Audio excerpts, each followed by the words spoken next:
We start with Professor Richard Brown, a tenured English professor, getting devastating news from his doctor. He has advanced stage cancer and only 6 months to live without treatment. With treatment, he might get a year, but it would be painful and miserable. Richard is floored. He wanders through town in a daze, consumed by self-loathing. That evening, he plans to tell his wife Veronica and daughter Olivia the bad news over dinner. But the conversation quickly goes off the rails. Olivia announces that she is gay and has a girlfriend, leading to a heated argument with her unsupportive mother. Veronica then drops her own bombshell, revealing she's having an affair with the college dean. With everyone arguing, Richard never gets the chance to tell them what's really wrong. His personal crisis is completely overshadowed by his family's drama. The next day on campus, Richard enters his classroom a changed man.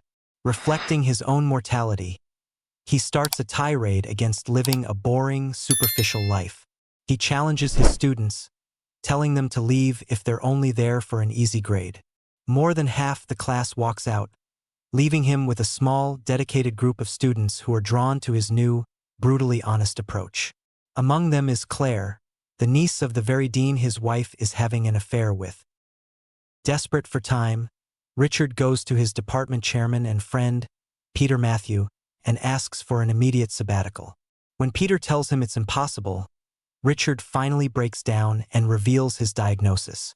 His friend is shaken and promises to do whatever he can to help. With his diagnosis a secret to most, Richard's classroom becomes a place for him to vent his frustrations and encourage his students to live their lives to the fullest. He embraces a reckless lifestyle, experimenting with drugs and drinking heavily, which eventually leads to him being hospitalized.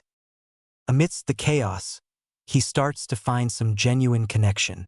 He finally bonds with Olivia, accepting her for who she is, and even manages to patch things up with Veronica during a frenzied and spontaneous drug-fueled night.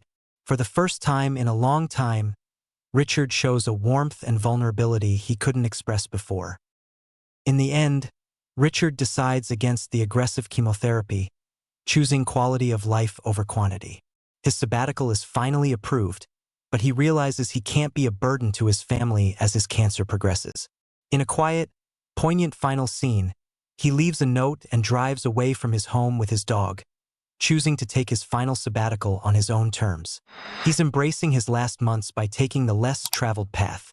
As he so often told his students, a final act of independence and a powerful statement about how he chooses to face his end. This film is a powerful reminder that sometimes it takes a life-changing event to truly start living. The main lesson is about authenticity and living without regret. Richard spends his life emotionally distant and unhappy, but his terminal diagnosis forces him to drop all pretense and confront the truth, with his family, his students, and himself. It's a heavy but inspiring message. Don't wait for a tragedy to live your life to the fullest, to express your true feelings, and to mend broken relationships. The film tells us that a life well lived isn't about longevity, but about the quality of the connections you make and the courage to be your true self, even if it's messy. What did you think of Richard's choice at the end? Did he do the right thing by leaving his family? Let us know your thoughts in the comments below. If you loved this recap, please hit that like button, subscribe for more powerful movie breakdowns, and ring the notification bell so you don't miss our next video.